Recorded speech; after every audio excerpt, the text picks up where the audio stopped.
La semana pasada estuvimos hablando acerca de la importancia de la palabra del Señor.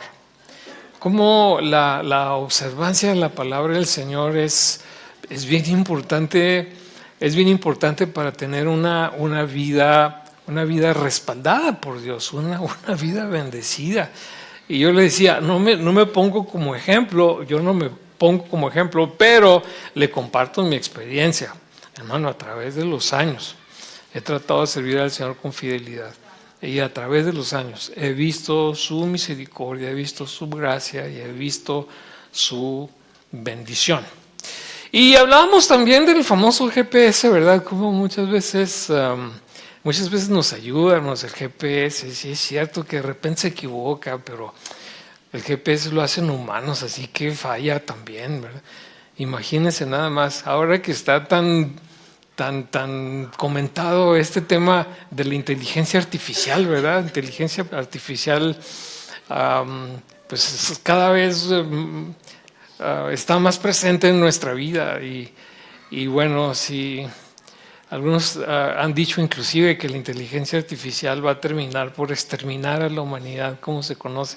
Bueno, todo eso es desde el punto de vista humano, descartando la palabra del Señor y sin tomar en cuenta que hay un Dios soberano en su trono que todo lo domina y todo lo controla, ¿no? Pero el punto es el punto que el GPS pues es algo así, ¿no? Tiene que ver con la inteligencia artificial y pues de repente esta inteligencia artificial, hermano, nos lleva por rutas raras, así como me trajo a mi esposa y a mí, nos trajo de Albuquerque al Paso por una ruta bien padre, bien bonita. Sí, a veces, hermano, nos trae a vuelta. ¿No le ha pasado, hermano, que de repente pone el GPS y lo trae a vuelta y vuelta y vuelta por el mismo lugar? O que le ponen una dirección y lo lleva a otro lugar, ¿verdad? A mí me ha tocado. ¿Tú has llegado a tu destino? No, este no es mi destino. Yo no quería venir aquí, ¿verdad? Sí. Mire, hay una ruta, ¿no? Hay una ruta para todo. Cuando tomamos pasos para hacer algo, para llegar a algún lugar, estamos trazando una ruta, o estamos siguiendo una ruta. Y nosotros, bueno, lo que yo vi aquí, hermanos, es una ruta para poseer las promesas divinas. Aquí tenemos una promesa muy grande que se había hecho a los hebreos, a los israelitas, ¿verdad? Una promesa que bien está esperando por mucho tiempo su cumplimiento. Y ahora nosotros observamos aquí en este pasaje qué fue lo que se requirió para que aquella promesa se convirtiera en una realidad. Aquello que había sido prometido se cumpliera. ¿Qué fue? ¿Qué pasos se tuvieron que dar? Bueno, muchos, pero en el pasaje yo veo algunos que son fundamentales, algunos que son muy importantes. Y por eso digo, le nombré este mensaje una ruta para poseer las promesas divinas. Es una ruta porque pienso yo que aunque estos elementos son fundamentales, en otros casos habrá otros elementos que deberán agregarse, pero esta es una ruta y dio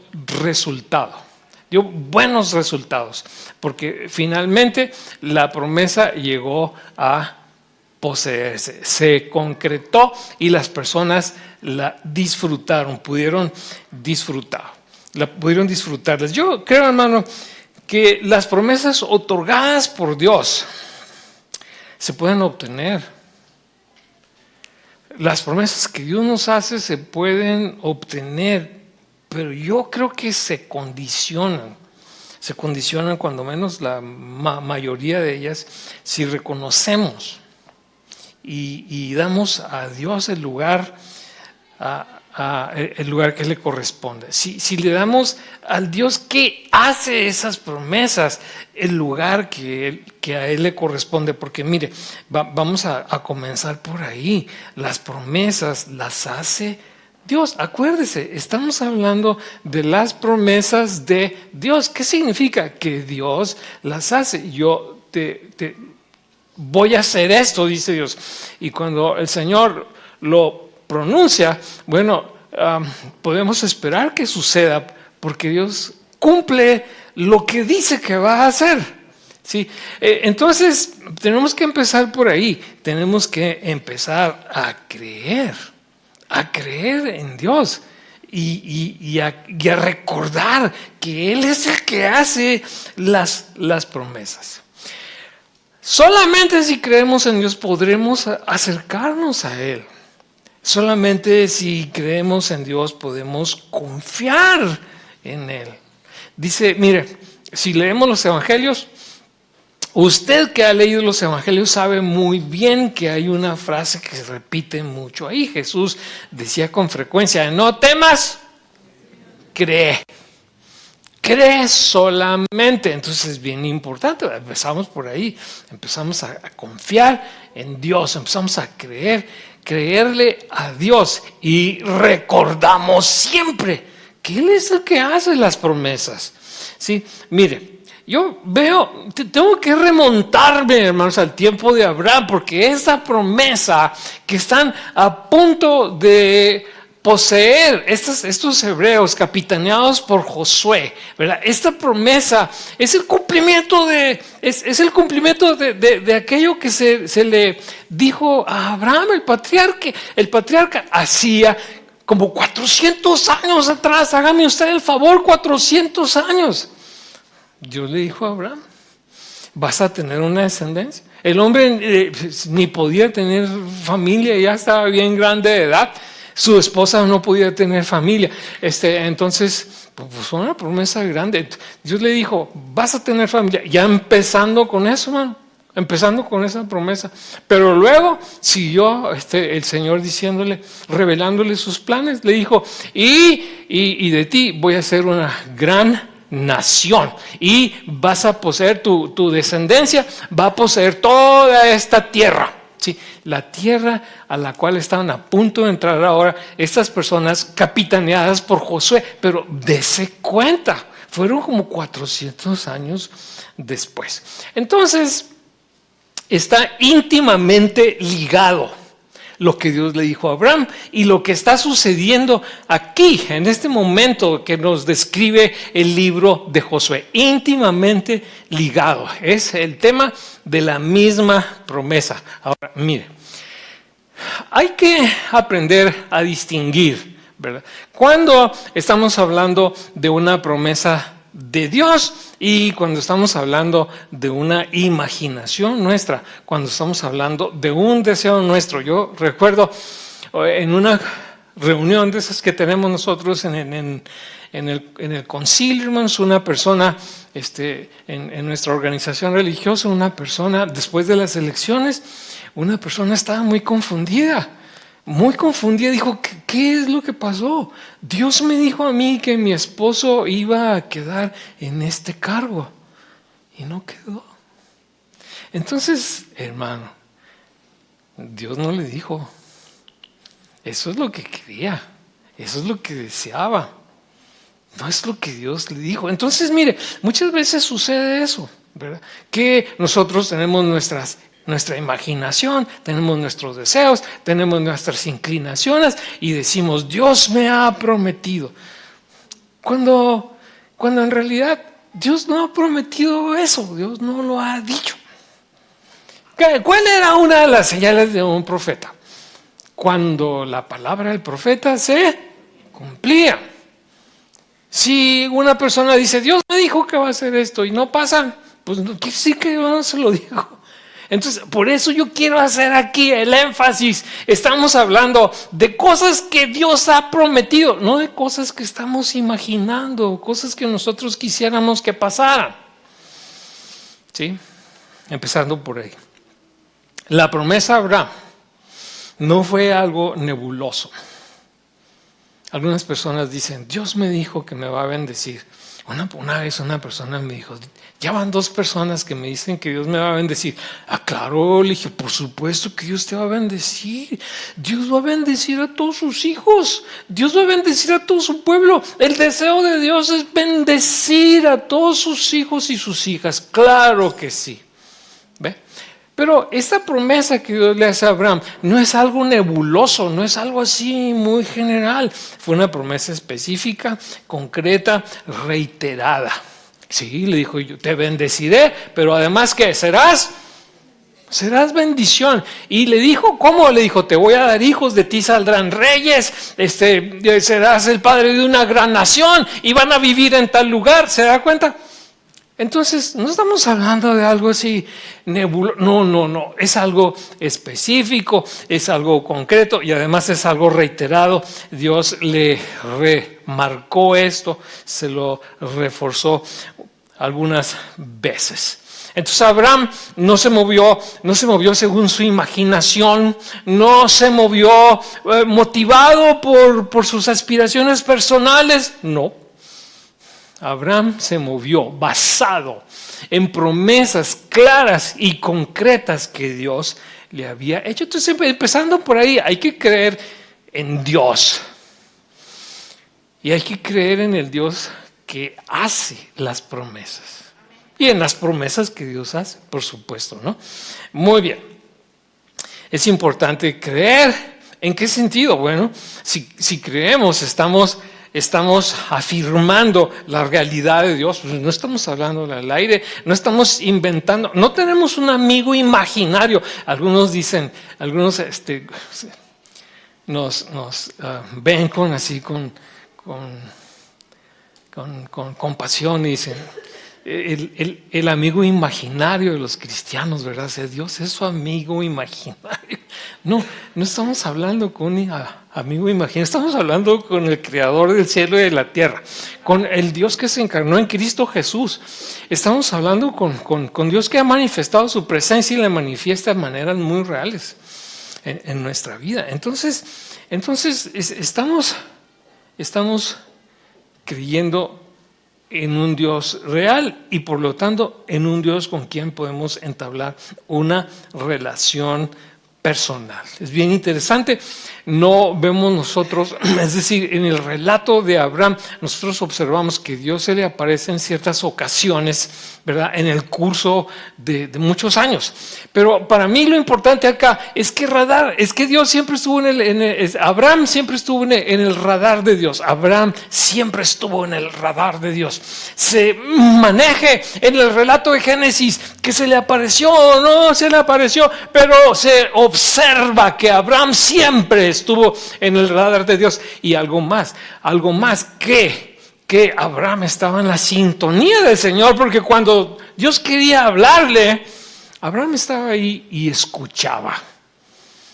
A eso me refiero cuando hablo acerca de creer en un Dios real con quien podemos tener una relación personal, estar sintonizados con nuestro Dios, de modo que podamos escucharlo cuando Él nos habla. Entonces, creer en este Dios personal, creer en este Dios que hace lo que dice, aunque tome tiempo, que eso es algo muy interesante también. Pasaron como 400 años desde que Dios hizo la promesa hasta que esa promesa se cumpliera. Pero si Dios lo dijo, se va a hacer. Entonces, el Dios personal, el Dios real, el Dios fiel, que cumple lo que promete, aunque tome tiempo, y el Dios que puede hacer las cosas. ¿Sí? Esto queda de manifiesto en el caso de Abraham, cuando Dios le pide que sacrifique a su hijo. No podemos entrar en detalle en la historia, pero ahí va Abraham con su único hijo, lo lleva a sacrificar porque Dios se lo había pedido. Abraham estaba pensando, no, es que si Dios me dijo que a través de él me iba a levantar descendencia, inclusive si muere mi hijo, Dios lo va a resucitar, no hay problema, Dios puede hacerlo todo, ¿sí? Entonces creemos en este Dios con quien podemos tener una relación. Creemos en este Dios que es fiel, y creemos en este Dios que tiene poder, y todo esto lo conectamos con el cumplimiento de sus promesas, las promesas divinas. Ahora, mire, también tenemos que ser muy conscientes que Dios hace diferentes tipos de promesas. Hace promesas generales. Por ejemplo, cuando el Señor dice que está con nosotros, cuando el Señor dice que no nos dejará, que no nos desamparará. Son promesas para todo su pueblo. Como dije hace un rato, ¿no? Dios ha prometido bendecir a su pueblo. Sí, es una promesa general. ¿Cómo? Bueno, la bendición de Dios toma diferentes formas, diferentes maneras. No hay cajoncitos, no tenemos categorías inviolables, ¿verdad? Dios no puede hacer esto, Dios no puede hacer aquello, Dios siempre va a hacer esto así. Eso no existe para Dios. Pero si Dios ha dicho que nos va a bendecir, entonces nosotros caminamos por la vida con esa convicción. ¿Amén? Dios me ama, Dios está conmigo, el Señor no me deja, el Señor no me desampara. Son bendiciones para todos, bendiciones generales. Pero hay bendiciones, es decir, hay promesas particulares. Hay que entender eso, ¿verdad? Que hay promesas que Dios hace solamente para ciertas personas. Y a menos que Dios me diga que esa promesa es para mí también, esa promesa es nada más para aquella persona. ¿Sí me estoy explicando, hermano? Sí. Hay promesas que encontraron su cumplimiento porque eran particulares para ciertas circunstancias en la historia. Eran para ese tiempo de la historia. ¿Dios sigue haciendo promesas hoy en día? Oh, claro que sí, ya le dije, hermano, a Dios no podemos ponerle límite ni ponerlo en cajoncitos, hermano. Dios hace lo que quiere, Él es el soberano, ¿sabe? Pero tenemos que reconocer esto. Yo cuando estaba meditando en esto, me acordé de una señora holandesa que en el tiempo de la Segunda Guerra Mundial, ella protegía judíos. Ya ve que fueron muy perseguidos, fue una cosa terrible. Entonces ella protegía judíos, los ayudaba a ir a lugares seguros, ¿sí? A escapar. Entonces, ¿cómo lo hizo? Hermano, era una cosa penadísima, ¿eh? Pues podía pagar con su vida alguien que hiciera esto, ¿sí? Bueno, pues era la promesa de Dios guardarla mientras hacía esto, ¿verdad? Y así sucedió. Terminó la Segunda Guerra Mundial y ella siguió con vida. Y después intentó hacer algo similar a esto y no pudo. ¿Por qué? Porque era para un tiempo en particular lo que Dios le había indicado. Me acordé también de la historia de un hombre que contrabandeaba Biblias. Eso fue en la época de la Guerra Fría. Sí, el hermano Andrés, así se llamaba, y no me acuerdo cómo se llama, el contrabandista de Dios, así se llamaba el libro. Sí, entonces pasaba Biblias, y es muy interesante porque él relata en su libro cómo en ocasiones los aduaneros abrían el lugar en donde estaban las Biblias, y allí estaban las Biblias a plena vista, pero los aduaneros no las veían y cerraban otra vez el lugar en donde estaban y le daban la pasada, ¿sabe? Entonces, mire, no cualquiera podía hacer esto. Era un asunto para el que había sido llamado y capacitado hermano en lo particular. Entonces, hay promesas para ciertos individuos en particular. Y Dios obra en todo su pueblo, como ya lo dije hace un momento, y en cada circunstancia, para cada circunstancia de nuestra vida que no encontramos respuesta, hermano, Dios tiene una respuesta. Para cada circunstancia de nuestra vida, para la que no tenemos una respuesta, Dios tiene una respuesta. Y ahora, tengo que agregar esto, hermano. Esto Dios lo va a hacer para su gloria. Esto va a ser para engrandecer su nombre. Esto lo va a hacer Dios para que usted y yo podamos dar testimonio y decir lo grande que es Dios. lo bueno que... ¿Me estás siguiendo, hermano? ¿Sí? ¿Me estás siguiendo? ¿Sí? ¿Me estás siguiendo, Dios? Dios, mire, hermano, déjeme, le comento.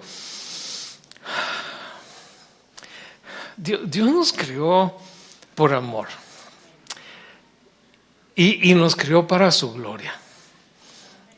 Y lo que Él quiere hacer a través de nuestra vida y en nuestra vida, hermano, va a ser para su gloria. Eso debe quedar muy en claro, ¿sí? Estamos hablando de las cosas que Dios hace aquí en la tierra por nosotros. Y de alguna manera, pues, eso es lo que tenemos nosotros más presente ahorita. Porque aquí estamos, en el tiempo y en el espacio, viviendo en medio de toda esta dinámica mundial, social, política, económica. Y el Señor nos acompaña. En medio de estas circunstancias, el Señor está con nosotros y tiene una respuesta para cada una de estas situaciones para las cuales nosotros no la tenemos. Pero ahora, quiero decirle que hay promesas para la eternidad y estas son las más importantes. Las promesas para la eternidad son las más importantes. Hay un pasaje en los evangelios en donde Dios habla de un señor que le fue muy bien en su cosecha. Oiga, ¿quién no va a querer que le vaya bien en la cosecha? Para eso trabajamos, dirán los que siembran, para que nos vaya bien. Queremos tener abundantes cosechas porque eso es una bendición, claro que sí. Queremos que nos vaya bien en el trabajo, queremos ascender, queremos que nos aumenten el sueldo, queremos vivir en mejores lugares, claro que sí. Pero miren lo que dice Jesús, miren. Denle a cada cosa su prioridad. Porque, ¿qué si se ganan todo el oro del mundo y pierden su alma? ¿De qué sirve? Y luego en Eclesiastés es bien interesante porque en Eclesiastés dice el hombre trabaja y se desvive y se desvela y se malpasa y ve cómo aumentan sus posesiones y sus cuentas, los números en su cuenta de banco y de repente ¡pum! Se muere.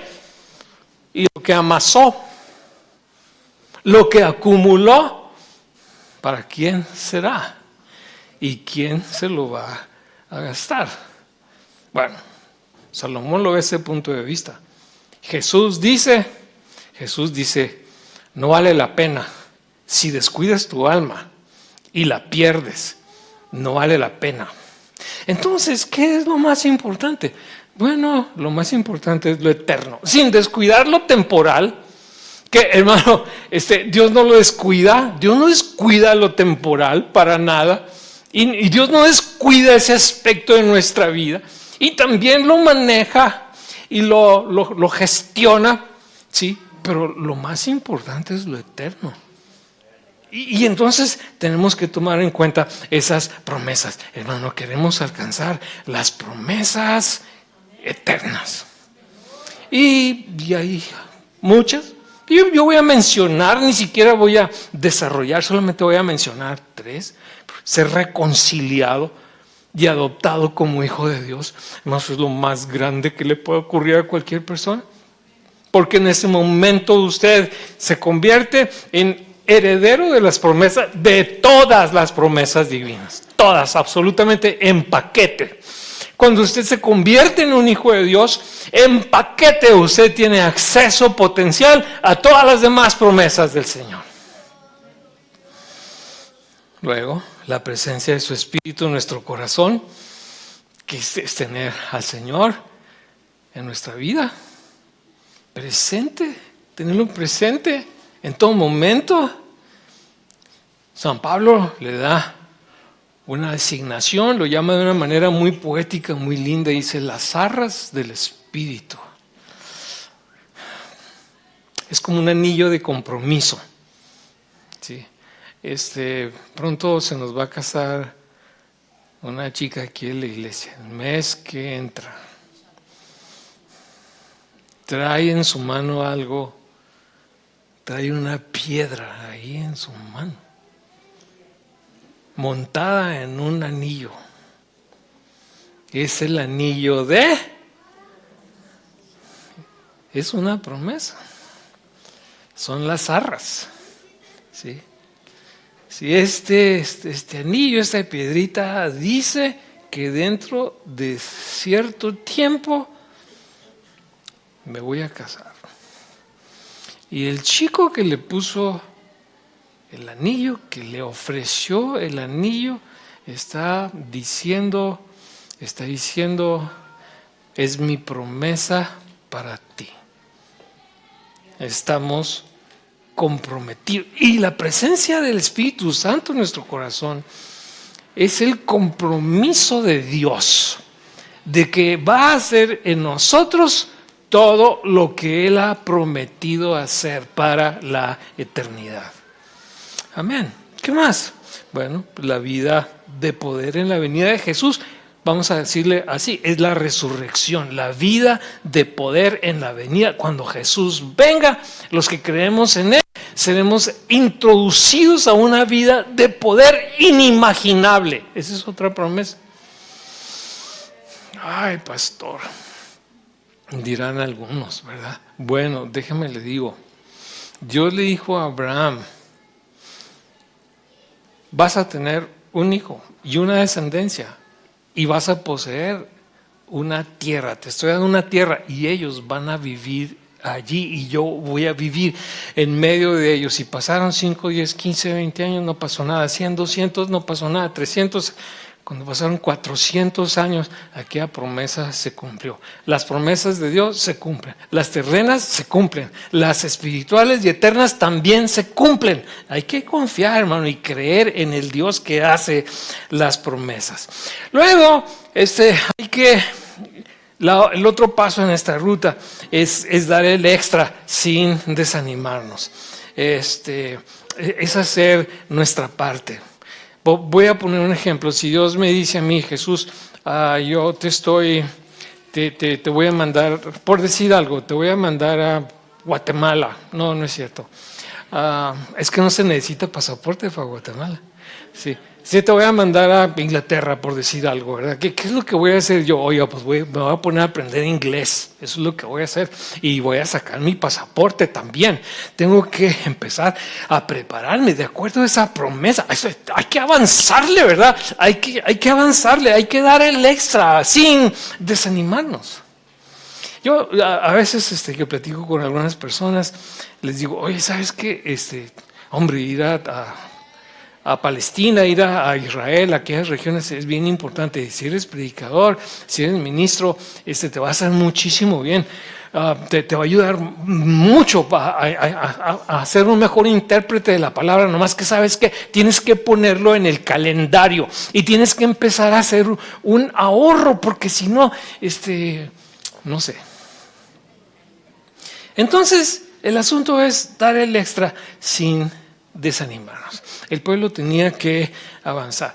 Ya había habido un intento y la gente dijo, no, es que las ciudades están amuralladas, esto está muy difícil, la gente que vive ahí, son bien altos y nosotros pues estamos bien chaparritos y pues ¿cómo le vamos a hacer, verdad? ¿Cómo le vamos a hacer? Entonces, bueno, pues ahí ellos mismos, ahora como dice el refrán, se dieron un balazo en el pie, ¿verdad? Da el extra sin desanimarte, esfuérzate y sé valiente. Dios entregó la tierra, era su promesa, el pueblo solo tenía que avanzar para tomarla, lo cual representaba un esfuerzo. Pero oigan, ahí está aquello, Dios me lo da, Dios me dice, tómalo, es tuyo, ¿qué hago? Pues avanzo, le camino. Y Josué captó esto y cuando estaban del otro lado, empezó a dar instrucciones. Dios le dijo, ya sabes qué, ya es el tiempo de cruzar, ya es el tiempo de pasar, ahí está la promesa, yo ya te lo di, ahora ve tú y tómalo. Y es cosa tuya, si quieres quedarte de este lado tú sabrás, pero yo te di ya eso, yo ya cumplí mi parte de la promesa. Te toca a ti.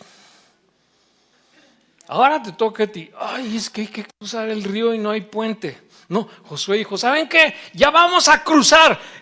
Y el puente, no, pues no hay puente, pero ya vamos a cruzar porque Dios dijo, ¿no? y le creemos. Sí, entonces, prepárense todos, hagan sus provisiones. Y el pueblo va allá a la ribera del río, y el río ahí va en su caudal. En ese tiempo no había presas ni nada. Y entonces, por delante del arca del Señor, llegaron a la orilla y el río corriendo. Pero cuando los sacerdotes que llevaban el arca, los levitas que llevaban el arca, metieron su pie al río y entraron al río, entonces el río cesó su corriente, el torrente del río cesó allá, río arriba. Y la gente cruzó. Es que tenemos que avanzarle, tenemos que esforzarnos.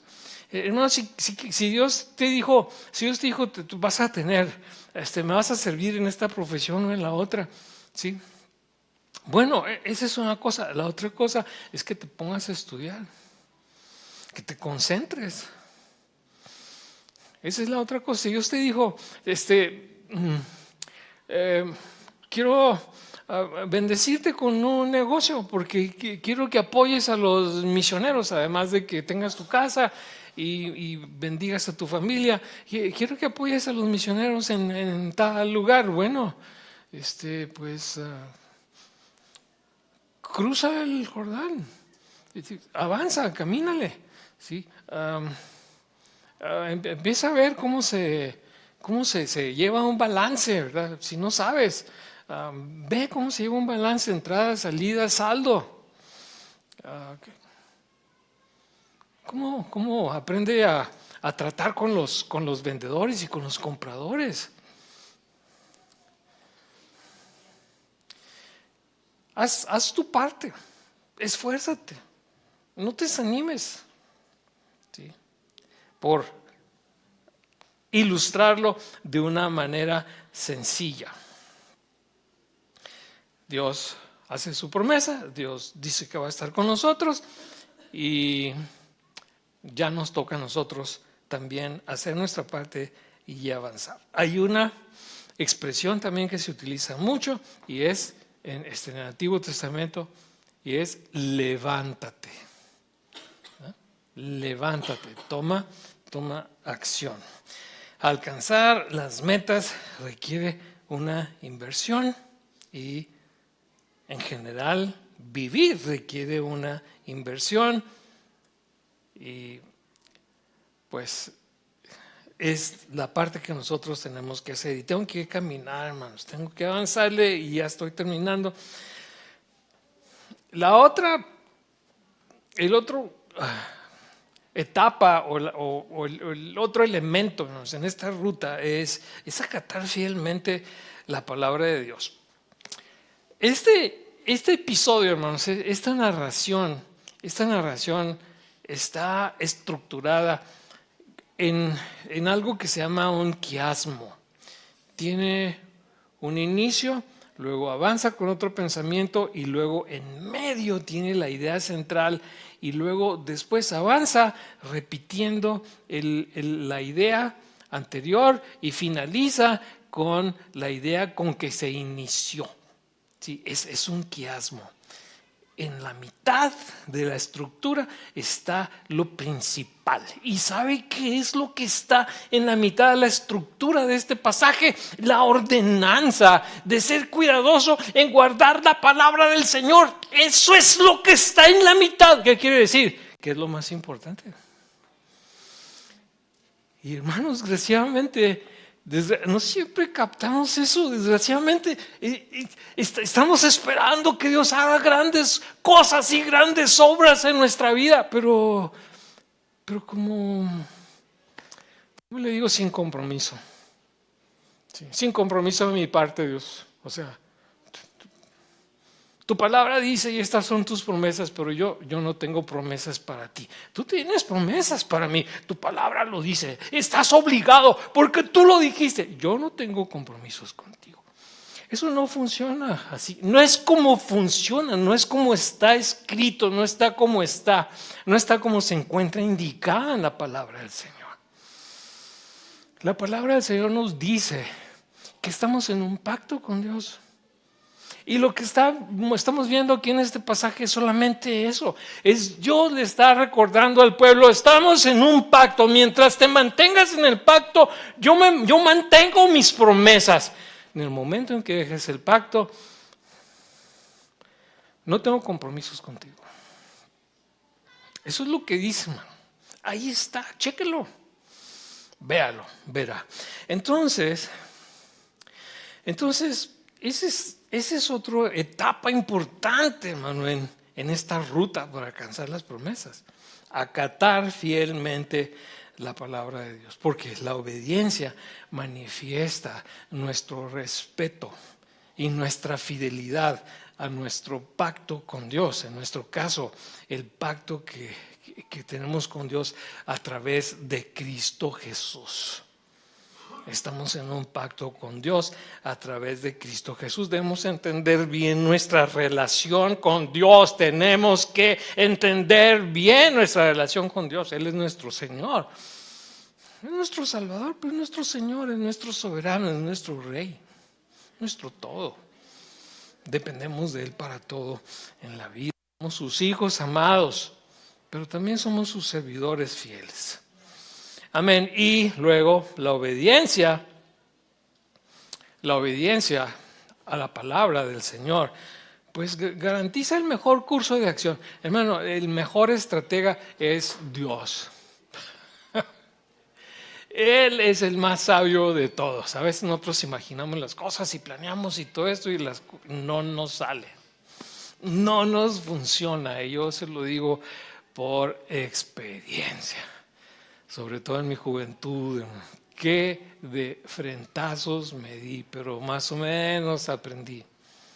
Hermano, que hay que estar siempre sintonizado, como decía hace un momento, sintonizado con el Señor para captar por dónde nos está guiando. Tener el deseo de caminar en la voluntad de Dios, hermano amado. Si nosotros deseamos de todo corazón servir al Señor y caminar con Él, Él se va a manifestar, guiándonos por donde debemos ir. Me estoy acordando de una situación que se dio, si mal no recuerdo, en Perú. Había una comunidad de creyentes que se dedicaban al comercio, el mercado dio un giro, cambió, sus mercancías no se estaban vendiendo y el Señor les dijo, de alguna manera les dijo, vendan tomates, y les fue muy bien vendiendo tomates. Bueno, oiga, nunca sabe uno cómo va a hacer las cosas el Señor, pero una cosa le digo, nadie es más sabio que Dios, nadie. ¿Alguien puede decir amén a esto? Nadie es más sabio que Dios, es el mejor estratega. Y la manifestación de su poder hace que lo imposible se vuelva posible. Parecía imposible que aquella montón de tribus aparentemente desordenadas, sin experiencia militar, entrara a esa tierra, tomara posesión de ella, pero Dios lo hizo posible. Así que, querido hermano, estas son algunas estaciones en esta ruta. Creer en Dios que hace las promesas, son las promesas de Dios. Dar el extra sin desanimarnos, acatar fielmente la palabra de Dios y basado en esto, bueno, pues caminar, actuar en fe. Si Dios le prometió que va a salvar a su cónyuge, a su esposo o a su esposa, hay que cruzar el Jordán. Hay que caminar en fe. ¿Cómo lo va a hacer? Usted va a dar el extra. Usted se va a esforzar y va a dar el extra. ¿Cómo lo va a hacer? Va a ser un buen cónyuge. Va a ser un cónyuge sabio. Va a ser un cónyuge cristiano. Le va a dar un buen testimonio. Va a tener en sus labios la palabra del Señor, no el regaño del día. No lo va a convertir a bibliazo. ¿Sabe quién lo va a convertir? El Señor lo va a convertir. Usted va a hacer su parte. Usted va a hacer su parte dándole el testimonio correcto y orando por él. Una vez hablaba con una señora, hermano, no fue en esta iglesia, no conocen a esa persona, ustedes no la conocen. De hecho fue en otra ciudad.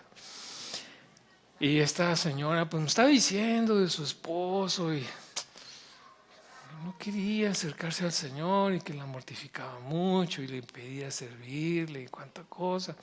Y le pregunté, hermana, ¿y usted está orando por su esposo? Así de repente le pregunté. Y la señora se quedó callada, no me va a creer. Se quedó callada, no estaba orando por el marido. Entonces, mire, Dios le hizo la promesa, pero hay que caminarle, hay que cruzar el Jordán, hay que dar el extra sin desanimarse. Si se trata de la promesa de Dios, el Señor lo va a cumplir. Termino con esto. Las promesas terrenas son importantes. Dios nos da promesas terrenas, las va a cumplir si hacemos nuestra parte y si tenemos presente siempre que vivimos para la gloria de Dios. Por otro lado, las promesas eternas son las más importantes porque todo lo terreno se va a acabar y se va a quedar aquí en la tierra. Si Dios nos ha prometido algo, Él lo cumplirá. Pero seamos fieles y hagamos nuestra parte.